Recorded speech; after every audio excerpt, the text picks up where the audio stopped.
మంచుతో కప్పబడిన పర్వత శ్రేణులు, సహజ నిర్మిత గుహలు, కొండచర్యలు,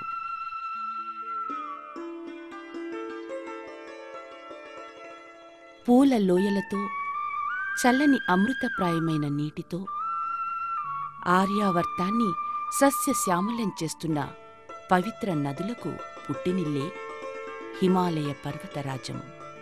ఎందరో ఋషివరులు, మునిపుంగవులు ఇక్కడకు వచ్చి తమ ఆత్మబలాన్ని పెంచే కఠోరమైన తపస్సును చేస్తూ ఉండేవారు. వారు తమ శరీరమే ఒక ప్రయోగశాలగా చేసుకుని విభిన్న వైజ్ఞానిక పరిశోధనలు చేసి నిర్దిష్టమైన ఫలితాలు పొందేవారు. ఆ ఫలితాలతో మానవాళికి శ్రేయస్సును కలిగించేవారు. కానీ నేడు అటువంటి పరంపర అంతరించింది. ప్రత్యక్షంగా కనిపించేదే నిజమనుకుంటున్నారు. ఆత్మ సంబంధమైన, ఆధ్యాత్మికమైన, ధర్మ సంబంధమైన విషయాలతో తృప్తి లభించినప్పటికీ కంటికి కనిపించకపోవడంతో వాటిని చాలా తక్కువ మంది మాత్రమే తమ జీవనంలో అవలంబిస్తూ ఉంటారు. యుగ ఋషి, పూజ్య గురువులు పండిత శ్రీరామశర్మ ఆచార్య గారు ఈనాటి పరిస్థితులను ఎంతో లోతుగా విశ్లేషించి వాటిని ఆస్తిక సంకట్గా పేర్కొన్నారు. అంతేకాక పవిత్ర హిమాలయ పాదాల చెంత ఉన్న హరిద్వార్ పుణ్యక్షేత్రంలోని సప్త సరోవరం ప్రాంతంలో సామాన్య ప్రజానీకం ద్వారా సాధన చేయించేందుకు శాంతికుంజ్ ఆశ్రమాన్ని స్థాపించారు. పూజ్య గురుదేవుల అభిప్రాయంలో వ్యక్తి యొక్క బైల్లుకత్వం అంటే భోగపారాయణుడు కావడం వల్లే నేటి ఈ పరిస్థితులు ఏర్పడ్డాయి. ఒకవేళ వ్యక్తిని ఉపయుక్తమైన సంస్కారపూరిత వాతావరణంలో సాధనికి ఉన్ముఖునిగా చేస్తే ఆధ్యాత్మిక ప్రగతి కలుగుతుంది.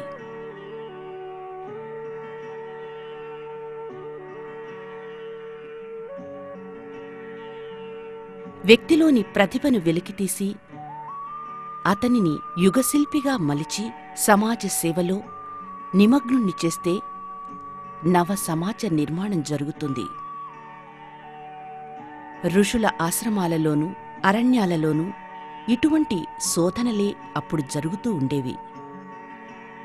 ఆ సత్యయుగపు ప్రాచీన పరంపరని పూజ్య గురుదేవులు శాంతికుంజ్ గాయత్రీ తీర్థాల ద్వారా పునరుద్ధరింపచేశారు.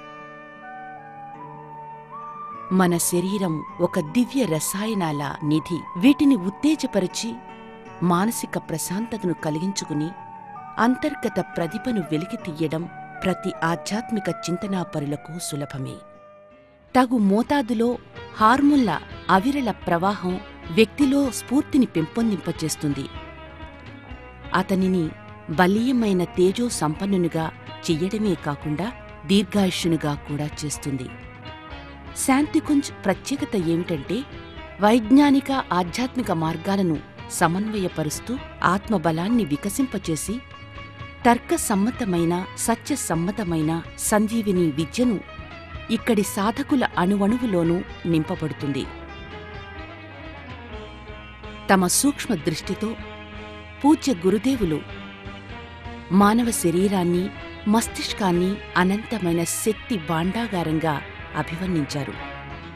మనిషి మనీషిగా, మహామనిషిగా, సిద్ధపురుషునిగా క్రమంగా పరిణమిస్తూ ముందుకు వెళ్తాడు.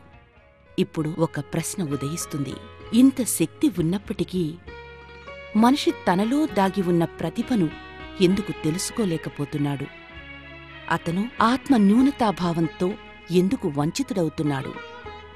దీనికి కారణం ఆత్మ ప్రబోధాన్ని మనిషి తన జీవితంలో అనుసరించలేకపోవడం. అతను ఎప్పుడైతే తనలోకి చూసుకోవడానికి ప్రయత్నం చేస్తాడో అప్పుడే తనలో నిద్రాణమై ఉన్న దైవత్వం కనపడి తన జీవన లక్ష్యం ఏమిటో అవగతం అవుతుంది. ఇప్పుడు పరిస్థితులు మారుతున్నాయి. మహాకాలుని కోరిక ఏమిటంటే మనిషి మారితే భౌతిక ప్రగతి, ఆధ్యాత్మిక ప్రగతిలోనూ ముందుకు వెళ్తాడు. భూమిపై విశ్వచేతన అవతరణం జరుగుతుంది. ఈ సంధికాలంలో విశిష్టమైన సాధనా పద్ధతులను శాంతికుంజు వంటి సుసంస్కారిత సాధనా ప్రదేశాలలో చేసినట్లయితే పరిణామం ఫలవంతమవుతుంది. ఈ కారణం వల్లే అనేక మంది శాంతికుంజుకు వస్తూ ఇక్కడ సాధనా శిబిరాలలో పాల్గొంటూ తమ జీవితాలను సఫలం చేసుకుంటున్నారు. ఇక్కడి వాతావరణంలో దివ్య ప్రభామండలం విలీనమై ఉంది. అది నిరంతరం సాధకులను ప్రకాశవలయంలో నిబద్ధులను చేస్తుంది.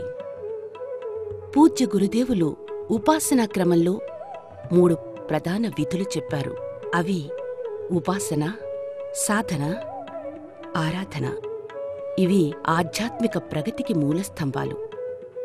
ఉపాసన సాకారం కావచ్చు, లేక నిరాకారం కావచ్చు. ఈ ఉపాసనలో భగవంతుని సన్నిధానంలో మనస్సుని నిలిపే శక్తిని సంపాదించుకుని అనేక గుణాలను ఆత్మతో విలీనం చేసుకోవడమే ఇదే ఉపాసన సమర్పణ యోగం. ఎప్పుడైతే మనిషి తనను తాను మరిచి తనను తాను తదాత్మాన్ని పొందుతాడో అప్పుడు దైవానుగ్రహం వల్ల సంతుష్టుడవుతాడు. ఎప్పటి వరకు అహంకారం నశించదో అప్పటి వరకు ఉపాసన నిష్ఫలంగా ఉంటుంది. సాధన పరమార్థం విచిత్రమైన జీవితాన్ని సుచిత్రంగా చేసుకోవడం, నిద్రాణమై ఉన్న సుసంస్కారాలను మేల్కొల్పడం. స్వాభావికంగా మానవ జీవితం విచిత్రమైనది. అది కోరికలు, పరువు, ప్రతిష్టలు, భ్రాంతుల సమూహం. ఎప్పుడైతే మనిషి సాధన చేసి తన మానసిక శారీరక పరిస్థితులను సమాయత్తపరుచుకుంటాడో అప్పుడే అది పరిపూర్ణ సాధన అవుతుంది. చంచలత్వాన్ని నిరోధించి మనస్సును ఒకే కేంద్రంపై లగ్నం చేసుకోవడం దీనిలోనే వస్తుంది. ఆరాధన అంటే తన ప్రతిభను, జ్ఞానశక్తిని, సంపాదనను సువిశాలమైన ప్రపంచం కోసం ఉపయోగించాలని కోరిక. వ్యసనాలు మనిషిని పతనం వైపుకు లాగుతాయి. ఈ పెడదారి నుండి తనను తాను రక్షించుకుని ఉన్నతినిగా చేసుకునే ప్రయత్నం జరిగితే పశుతుల్య స్థితి నుంచి మనిషి స్థితికి ఎదిగి మనీషిగా, మహామనీషిగా మారతాడు. ఈ జీవితంలోనే అది సాధ్యమవుతుంది. వ్యావహారిక జీవితంలో తపశ్చర్యను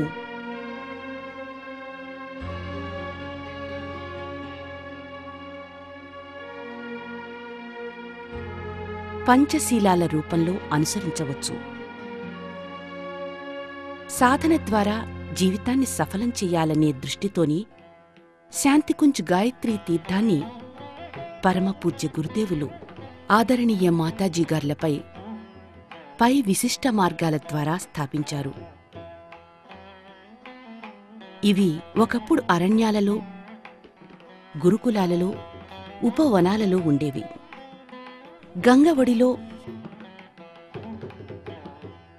హిమాలయాల నీడలో, సప్తఋషుల తపోభూమిలో, దివ్య చైతన్య సంరక్షణలో నిరంతర సాధనా పద్ధతులు, నియమిత జపం, నిత్యాగ్నిహోత్రం, అఖండ దీపం వంటి శక్తివంతమైన విశిష్టతలు ఈ పవిత్ర క్షేత్రంలో ఉన్నాయి. వీటి ప్రభావం వల్ల మానవుడు మనోవాంఛిత సాధనాల ఫలితాలను పొందుతాడు. శాంతికుంజులో ప్రతి నెల 1 నుంచి 9 వరకు, 11 నుంచి 19వ తేదీ వరకు, 21 నుంచి 29వ తేదీ వరకు 9 రోజుల పాటు సంజీవిని విద్యా శిబిరాలు సంవత్సరం పొడవునా జరుగుతూ ఉంటాయి. లక్షలాది ప్రజా పరిజనులకు ఇది గురుద్వారం. రోజూ కొత్తగా వచ్చేవారికి కూడా ఇది ఆకర్షణ కేంద్రం. ఇక్కడి వాతావరణం, ఇక్కడ అణువణువులో ఉన్న ఆధ్యాత్మిక శక్తులు మనసులను మారుస్తాయి. ఇక్కడ ఒకరోజు ఉండి ఇక్కడి దినచర్యలను గమనిస్తే వారి జీవన క్రమమే మారిపోతుంది.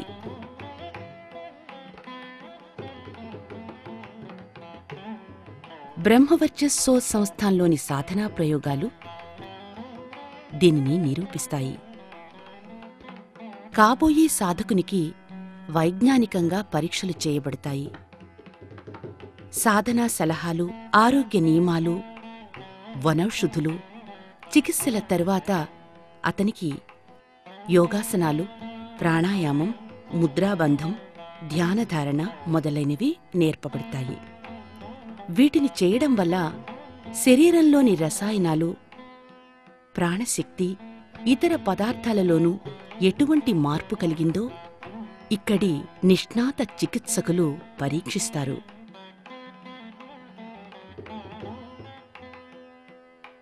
బ్రహ్మముహూర్తంలో మేలుకునేందుకు గంట మ్రోగుతుంది.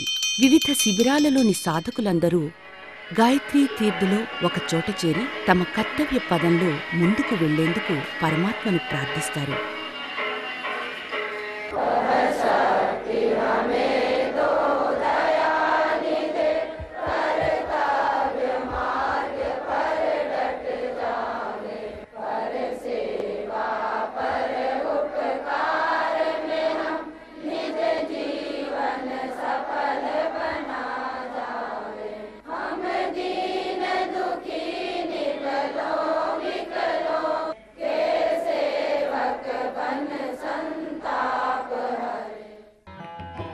పతంజలి మహర్షి అష్టాంగ యోగంలోని యమ నియమ తరువాత ఆసనాలు, ప్రాణాయామాలు చేస్తారు. కేవలం ఆసనాల వల్ల ఆరోగ్యం కలగదు. అయితే అవి సూక్ష్మ కేంద్రాలను ఉత్తేజపరిచి ఆధ్యాత్మిక సంపన్నతాభారం కలిగించేందుకు భూమికగా సహాయపడతాయి. ఈ ఆసనాలే శాంతికుంజ్లో ప్రజ్ఞాయోగం లేక గతియోగం రూపంలో ప్రసిద్ధి చెందాయి. మొత్తం భారతదేశంలోనూ ప్రపంచంలోనూ లక్షలాది పరిజనులు ఈ విశిష్ట యోగాన్ని అభ్యసిస్తున్నారు. ప్రాణాయామం వల్ల మానసిక దక్షత పెరుగుతుంది. తీర్థ చైతన్యంలో సంస్కరించబడిన వాతావరణంలో చేసిన ప్రాణాయామం వ్యక్తిని చెడు నుంచి, కల్మషాల నుంచి విముక్తుని చేసి ఆధ్యాత్మిక ప్రగతిలో సహాయకారిగా ఉంటుంది.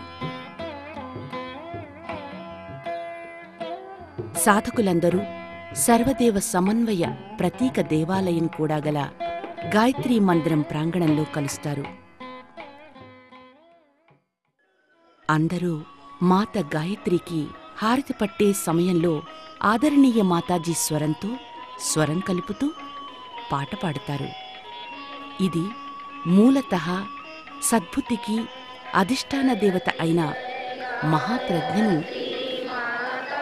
సన్మార్గంలో పయనించే శక్తిని నిరంతరం ప్రసాదించమని ప్రాతకాలంలో చేసే ప్రార్థన.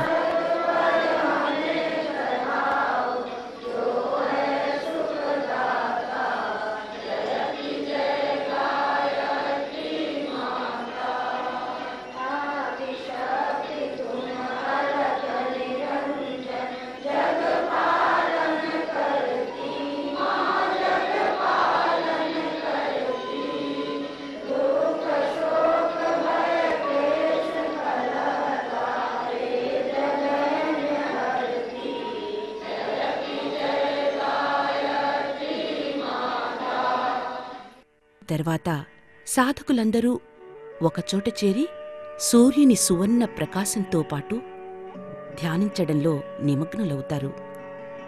టేపు ద్వారా ఇవ్వబడే పూజ్య గురుదేవుల ఆదేశానుసారం మూలాధారం నుంచి సహస్రారం వరకు ఉన్న 3 నాడుల ప్రక్షాళనం మరియు 3 శరీరాలను జాగృతం చేసే అరగంట సాధన వల్ల ఆశ్రమవాసులు, శిబిరార్థులు, సాధకులు అందరూ తప్పకుండా ఫలితాలు పొందుతారు.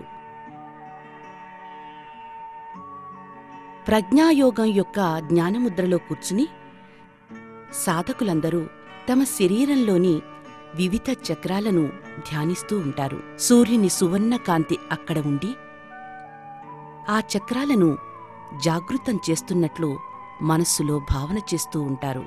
నిరంతరం ఈ అభ్యాసంతో క్రమక్రమంగా పరిశోధనాభివృద్ధి ప్రక్రియ జరుగుతుంది.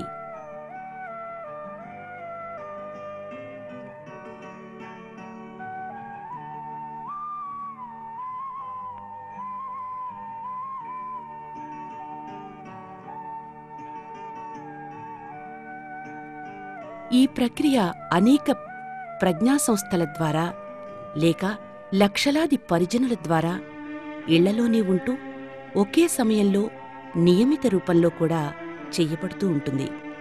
శంఖారావంతో ధ్యానం ముగుస్తుంది. తరువాత సాధకులందరూ అఖండ ద్వీపాన్ని దర్శించుకునేందుకు వెళ్తూ ఉంటారు.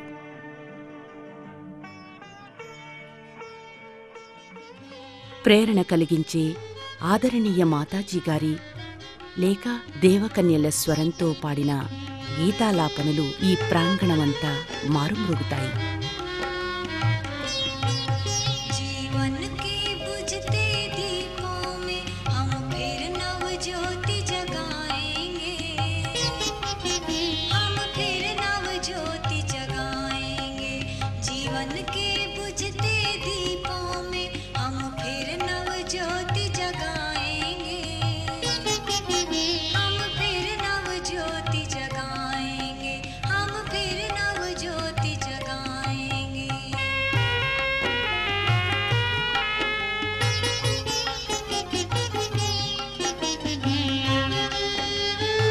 ఈ సమయంలో అందరూ మౌనంగా ఉంటారు.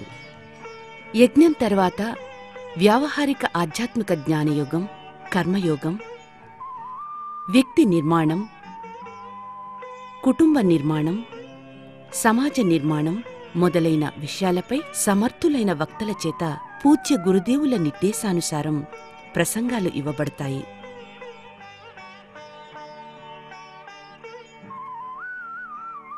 దీనితో పాటు సాధకులు అంతరాత్మ యొక్క ఉపాసనను ఒక విశిష్ట దేవాలయంలో చేస్తారు. ఇక్కడ వారు వేదాంత దర్శనం యొక్క వ్యావహారిక స్వరూపాన్ని తమను తాము అద్దంలో చూసుకుంటూ ఆత్మచింతన చేసుకోవాల్సి ఉంటుంది.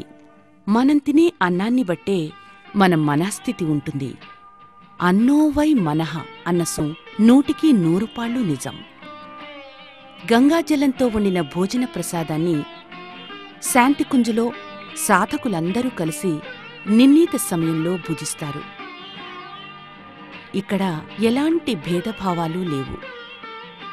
అన్ని జాతుల, వర్ణాల ప్రజలు ఎటువంటి హెచ్చుతగ్గులు లేకుండా భోజన ప్రసాదాన్ని తీసుకుంటూ ఉంటారు. ఇది భోజన ప్రసాద సంస్కారం. వ్యక్తిలో నిరంతరం పవిత్ర భావనలు కలిగిస్తూ అతన్ని సాధనాక్షేత్రంలో ముందుకు నడిపించడంలో తోడ్పడుతుంది. ఇక్కడ భోజనం ఉచితంగా పెడతారు. ఇది అన్నపూర్ణాదేవి యొక్క భోజనాలయం.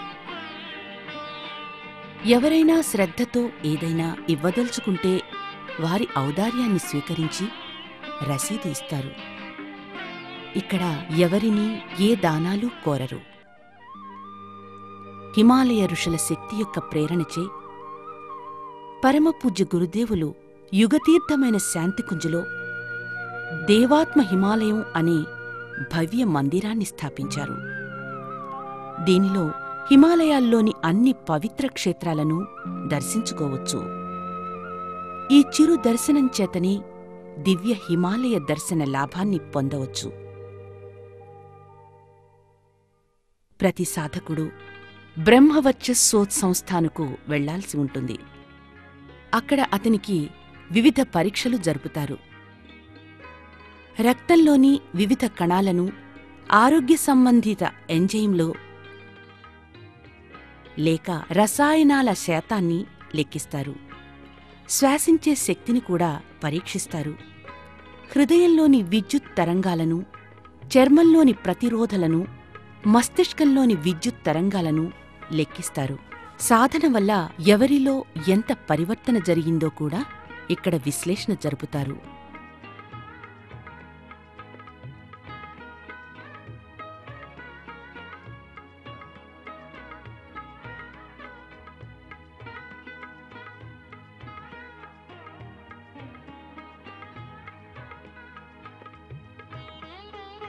పూర్వకాలంలో చరక మహర్షి దుర్గమ అరణ్యాలలో రోగగ్రస్తులను ఆరోగ్యవంతులుగా చేసి వనౌషధులను శోధించి వాటిపై పరిశోధనలు చేసేవారు.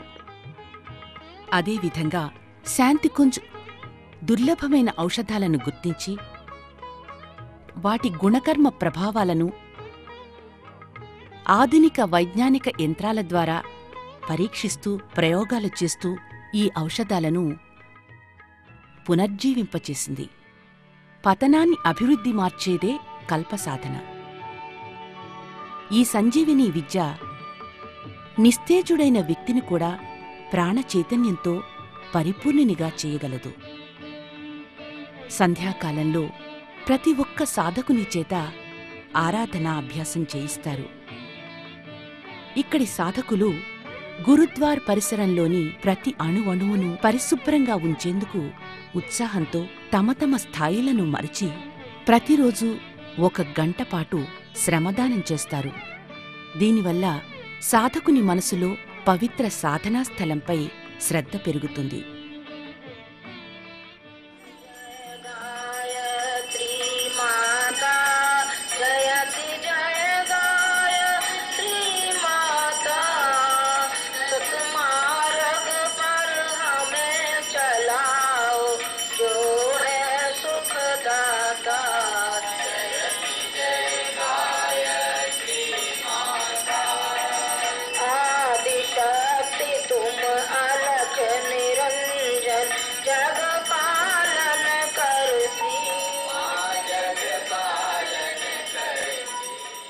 సాయంకాలం మాతా గాయత్రికి హారతి పట్టిన తర్వాత నాదయోగ ధ్యానం గాయత్రీ తీర్థులో జరుగుతుంది.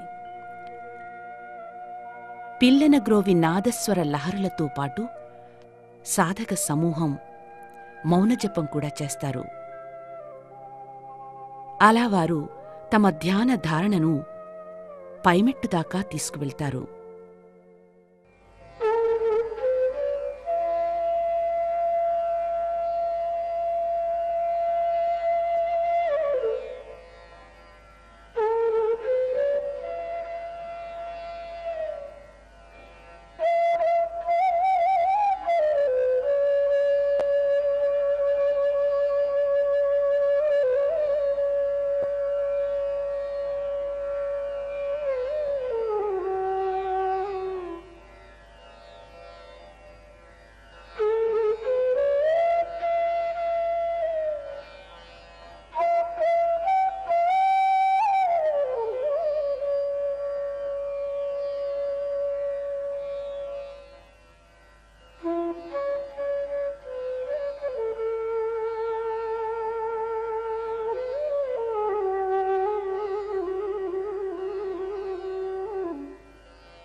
సంకీర్తన తరువాత విభిన్న విషయాలపై పూజ్య గురుదేవుల వారి వీడియో ప్రసంగాలు వినిపిస్తారు.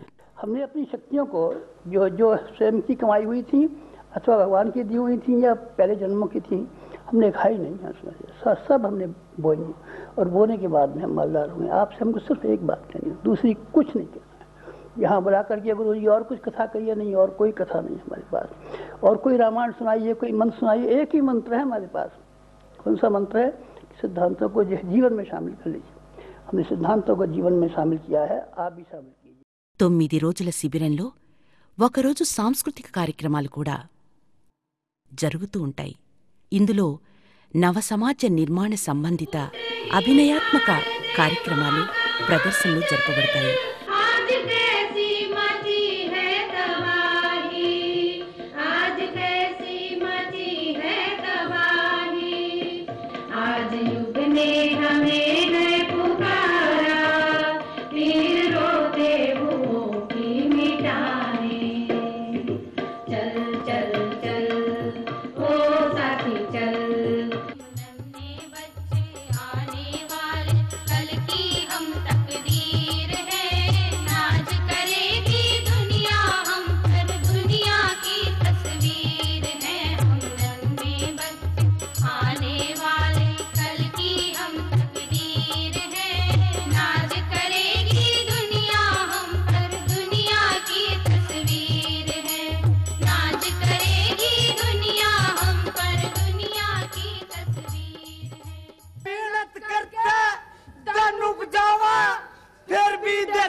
देखो मेरा बाल न डाडी, फिर भी रखूं ऐसी गाड़ी.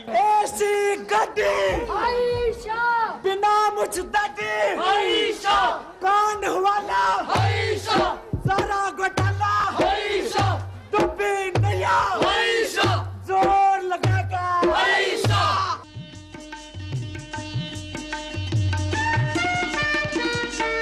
हमारा है यह दृढ़ संकल्प, नया संसार बसाएंगे.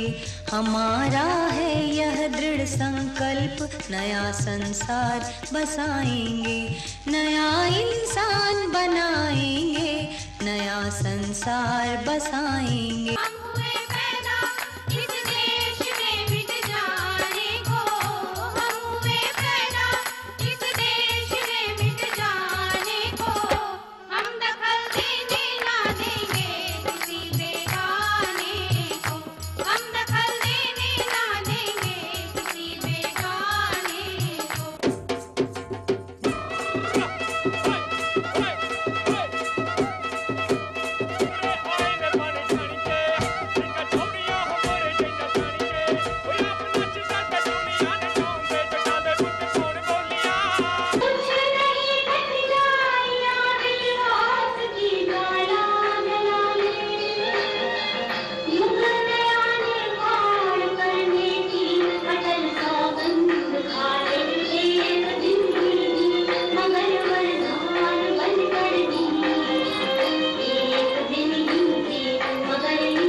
దినచర్యలో చివరగా ప్రార్థన.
ఇది 9 రోజుల సంజీవిని సాధనా శిబిరంలోని ఒకరోజు దినచర్య. ఎవరైనా ఒకసారి ఈ దినచర్యలో పాల్గొంటే తనను తాను పూర్తిగా మార్చుకుని కృతార్థుడవుతాడు. దీంతో సాధకునకు ఆధ్యాత్మిక ప్రగతే కాకుండా తేజోవంతమైన రూపం కూడా లభిస్తుంది. శాంతికుంజులో సమాజ సేవకులను తయారు చేసే నిమిత్తం 1 నెల యుగశిల్పి శిబిరం కూడా నడపబడుతుంది. ఇందులో ధర్మతంత్రం ద్వారా లోకశిక్షణ స్వరూపం తెలుపబడుతుంది. చింతనాపరుల మధ్యలోకి వెళ్లి వ్యక్తిత్వ సంపన్నులైన ఈ లోకసేవకులు ధార్మిక కర్మకాండలు, ఆధ్యాత్మిక ఉపచారాల మర్మాన్ని విద్యాసమ్మతమైన వ్యాఖ్యానంతో తెలియచేయడం వల్ల దేవ సంస్కృతి నిర్ధారణలపై శ్రద్ధ పెరుగుతుంది. దీనితో పాటు ఇక్కడ చర్చా తరగతులు కూడా జరుగుతాయి. వీటిలో సమాజ నిర్మాణ సంబంధిత ముఖ్యమైన విషయాలపై చర్చలు జరుగుతాయి. శాంతికుంజలోని విద్యాలయం ఈ మాధ్యమం ద్వారా ధర్మచక్ర ప్రవర్తనా ప్రక్రియను సుసంపన్నం చేస్తుంది.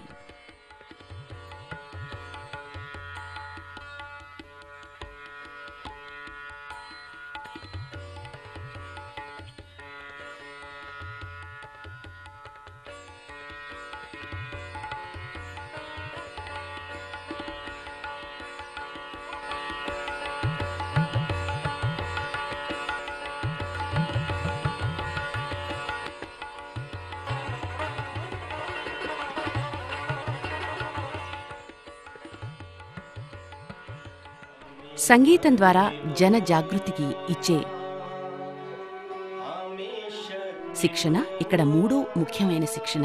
ఇందుకోసం డప్లీ, తాళం, తంబురల వంటి సామాన్య సంగీత సాధనాలు ఎన్నుకోవడం జరిగింది.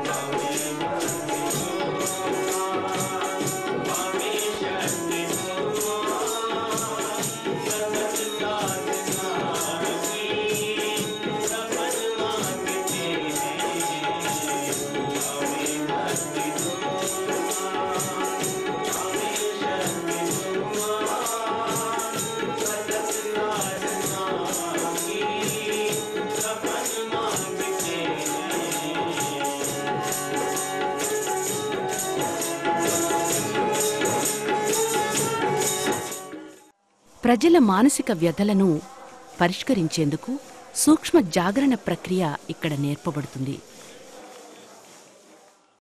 స్త్రీల కోసం మహిళా ప్రాధాన్య విషయాలపై వేరుగా తరగతులు నిర్వహిస్తారు.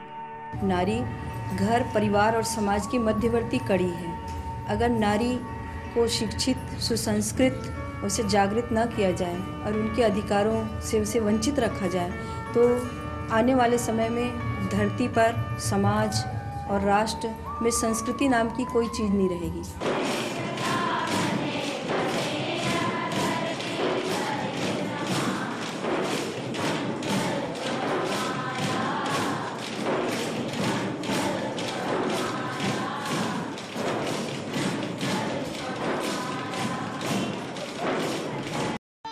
మధ్యాహ్నం నుండి సాయంకాలం వరకు స్వయం ఉపాధిలో శిక్షణ నిర్వహింపబడుతుంది. దీనివల్ల స్వయం సముపార్జన మార్గం దొరకడమే కాకుండా దేశ సమస్యకు ఒక పరిష్కారం కూడా లభిస్తుంది. అలాగే లోక సేవికలు తమ ఆర్థిక పరిస్థితులను మెరుగుపరుచుకునేందుకు ఆధారం అవుతుంది. ఇదే ఈ శిక్షణల మూల సూత్రంలోని పరమార్థం కూడా. శాంతికుంజ్ స్వయం ఉపాధి విద్యాలయం తనకు తానే ఒక ప్రత్యేకత కనబరుస్తుంది.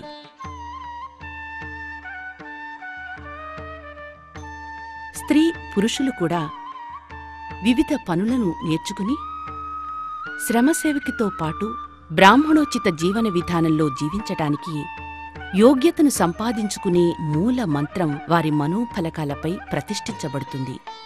యజ్ఞ సామగ్రి నుంచి సాంబ్రాణి కడ్డీల తయారీ, చేనేత వస్త్రాల తయారీ, composing, printing, plastic moulding, screen printing, tailoring, bakery, గృహ నిర్మాణ వస్తువులు, వీటి తయారీ దాకా అనేక ఉపాధి మార్గాలు ఇక్కడ ఉన్నాయి.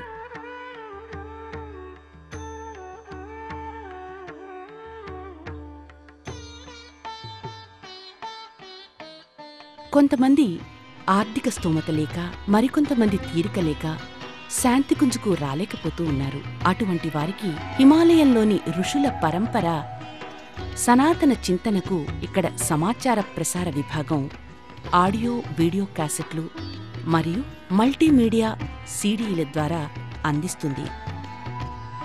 దీని ద్వారా వారు లబ్ధి పొంది శాంతికుంజ యొక్క దివ్య ప్రవాహంలో కలిసిపోతున్నారు.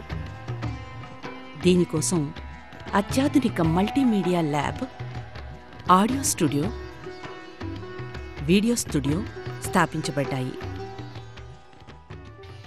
శాంతికుంజ్ గాయత్రి తీర్థుల నిర్మాణం ప్రశస్తమైంది. ఆరణ్యక స్థలంలో ఇది జరిగింది. ఇందులో పిల్లలకు గురుకులం, గృహస్థులకు తీర్థం, వానప్రస్థులకు సాధనా ఆశ్రమం, ఈ విధంగా 3 వ్యవస్థలు నెలకొల్పబడ్డాయి. దేశ నిర్మాణానికి ఆధారభూతమైన నైతిక, ధార్మిక వాతావరణాన్ని నెలకొల్పి, ఈ బృహత్తర కార్యక్రమం ప్రభుత్వం వల్ల కాక మహాత్ముల వల్ల, వారి తపస్సు వల్లనే జరుగుతుంది. ఇటువంటి వర్గాల అభివృద్ధి కోసమై గాయత్రీ నగర్, శాంతికుంజులు ఉన్నాయి. 9 రోజుల సాధనా శిబిరం, 1 నెల శిక్షణ పొంది శిబిరార్థులు ఇక్కడ కొంతకాలం ఉంటారు. వారు ఇక్కడ సువిశాల పరివారం మధ్య ఉంటారు. అందరూ కలిసిమెలిసి జీవించడం ఎలాగో నేర్చుకుంటారు. ఒక సమాజంలోని పెద్ద కుటుంబ స్వరూపాన్ని ఇక్కడ చూడవచ్చు. ఇక్కడ నుంచి వెళ్లే సమయం ఆసన్నమైనప్పుడే పరాకష్ట మొదలవుతుంది. వీడ్కోలు సమయం మొదలవుతుంది.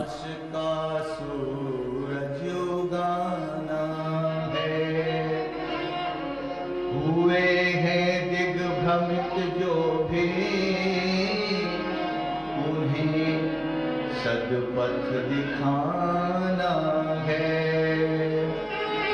चमकना हर अंधेरे में हमारी ही किरण बनकर,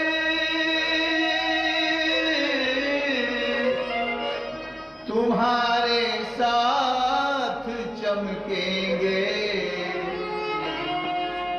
बिछुड़ना तो बहाना है, ज्योति कुंज के द्वार सांझ जाने कैसे घिर आई है, जाने कैसे घिर आई। ज्योति कुंज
हमारे, तिलक तुम्हारे भाग है।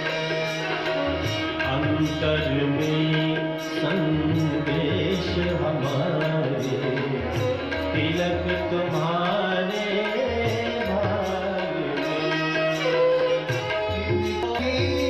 समझना आंसू,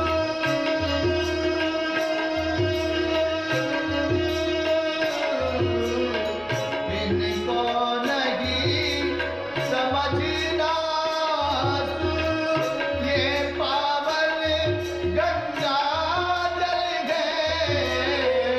इनको नहीं समझना आंसू, ये पावन गंगा जल है। तपती हुई दोपहरी में जो करते मन को शीतल है। तपती हुई दोपहरी में जो करते मन को शीतल है। करते मन को शीतल है।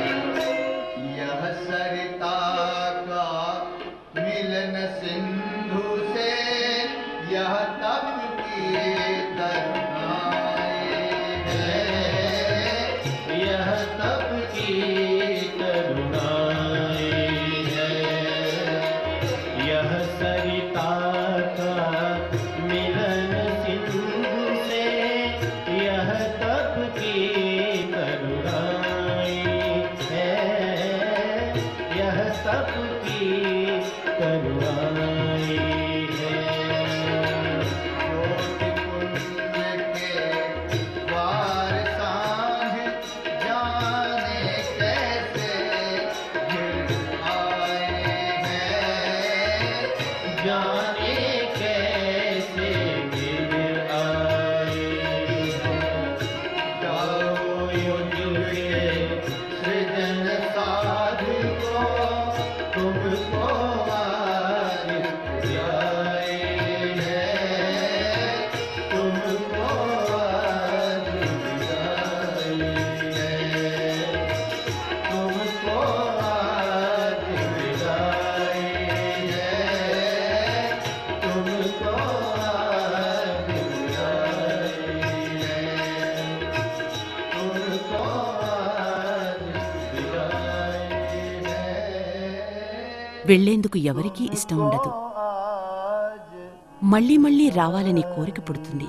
అయితే ఔపచారికంగా ఇక్కడి నుంచి వెళ్లే సాధకులు తాము నేర్చుకున్న క్రమశిక్షణను తమ జీవనంలో అనుసరిస్తూ ఆచరిస్తూ ఇతరులకు మార్గదర్శకులుగా ఉంటూ పూజ్య గురుదేవుల ఆశీర్వాదం రక్షణ సదా పొందుతూ ఉంటారు.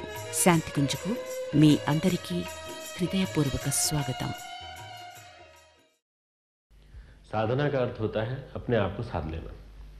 अपने आप को साधना सबसे कठिन काम है। इस जीवन संग्राम में जब हम प्रगति की पथ पर आगे बढ़ते चले जा रहे हैं, तब एक सबसे बड़ा प्रश्न हमारे सामने आता है कि प्रतिकूलताओं से घिरी हुई जिंदगी में हम अपने आप को कैसे साधें। विचार हमारे अनगढ़ भागते रहते हैं। हमारी संयम की शक्ति आज की इन परिस्थितियों में पूरी तरह से निभ नहीं पाती, तो हमारे वास्तव में शक्ति का क्षय होता चला जा रहा है। इसलिए हम अपने ऊपर नियंत्रण नहीं रख पाते। औरों का प्रबंध करना, औरों की व्यवस्था बनाना बड़ा आसान है, परंतु अपना स्वयं का प्रबंध करना, स्वप्रबंधन सबसे मुश्किल है। और जो आदमी स्वयं को साध लेता है वो सारी दुनिया को साध लेता है। परम पूज्य गुरुदेव ने कहा है, अपने आप को साध लेना, अपने आप को सुधार लेना ही संसार की सबसे बड़ी सेवा है। हम औरों की सेवा करने से पहले यदि अपने आप को व्यवस्थित बनाना सीखें, अपने आप को सही बनाना सीखें, तो ये सबसे बड़ा कार्य आज के युग में हम परम पुनीत पुण्य का कार्य कर रहे होंगे। संजीवनी साधना सत्र के माध्यम से शांति कुंज के इन सत्रों में एक प्रशिक्षण दिया जाता है कि आप अपने आप को कैसे साधें। साधना का अर्थ होता है अपने अनगढ़ को सुगढ़ बना लेना, अपने असंस्कृत मन को सुसंस्कृत बना लेना, अपने अंदर के जो सोए हुए देवता है उसको जगा लेना। और इसके लिए बहुत ज़्यादा जरूरी है हम जीवन देवता की साधना सीखें, आराधना सीखें। और जीवन देवता लाइफ डिटी जिसे कहा गया है, उसको साधने के लिए बहुत सारे उपक्रम बताए गए हैं, इसमें सबसे सहज उपक्रम है संजीवनी साधना।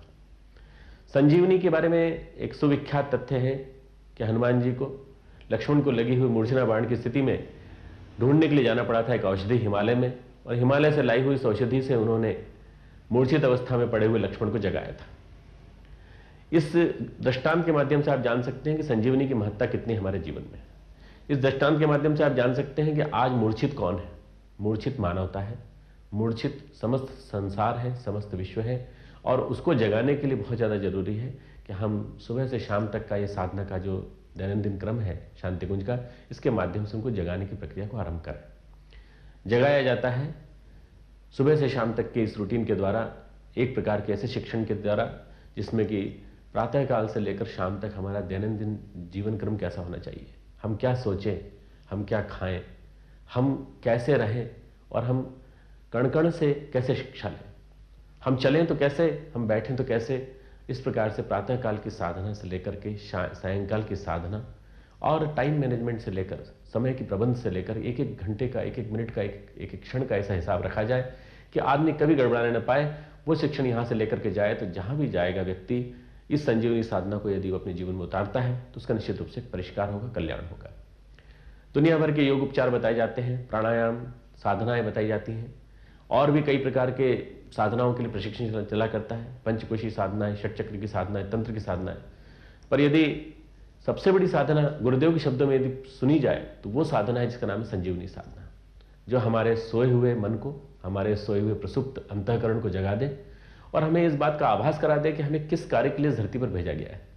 संजीवनी साधना, जिसे आप शांति कुंज के सत्र श्रृंखला के माध्यम से जानते हैं, उसमें प्रातःकाल के जागरण की वेला से लेकर के वंदनीय माता जी के शब्दों में किए गए प्रार्थना के माध्यम से जो कुछ भी सुबह से शाम तक का दैनंदिन क्रम चलता है, उस क्रम से एक ही बात, एक ही संदेश हम सबको मन में जाता है, हमें कैसे जीवन जीना चाहिए। जीवन जीने की कला का प्रशिक्षण है एक प्रकार से संजीवनी साधना। जीवन जीना एक कला है, सोचना एक कला है, जीवन में वास्तव में सही विचारों को आरोपित करना एक कला है, और ये कला यदि हम सीख लें, ये आर्ट यदि हम सीख लें, तो वास्तव में हम सच्चे कलाकार की तरह हंसती हंसाती, खिलती खिलाती, मस्ती भरी, स्फूर्ति से भरी जिंदगी जीते हुए अपने आप को एक साधक बनाते हुए जीते चले जाएंगे। संजीवनी साधना के माध्यम से आपका जीवन श्रेष्ठ साधक के रूप में विकसित हो, पुष्पित हो, पल्लवित हो। यही